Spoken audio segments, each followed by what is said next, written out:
can we make lasting changes to our health? We all have made New Year's resolutions that just haven't stuck. Maybe you've tried giving up on sugar or purchased a new gym membership in hopes that you'll go more often.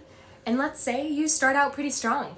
You're excited, you're making positive changes, and the first week or two aren't really that bad.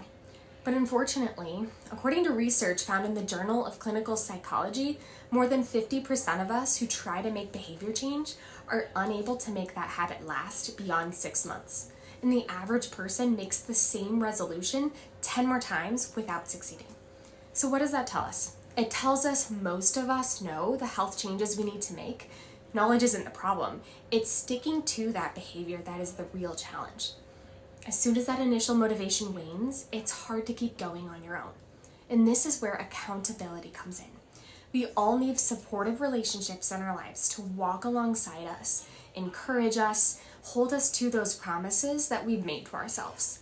So if you're wanting to make real lasting changes to your health, find an accountability partner, someone who is supportive, encouraging in your life. Chances are they're going to need your support too.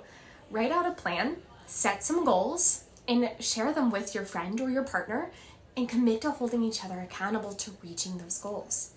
If you're looking for a good resource on how to change your habits, check out the book Atomic Habits by James Clear. And if you're specifically looking for working on weight loss, look at our Women's Reshape program here at Practical Healing. Reshape is a high support, high accountability 12-week women's weight loss program that's going to help you every step of the way to reach and maintain your weight loss goals.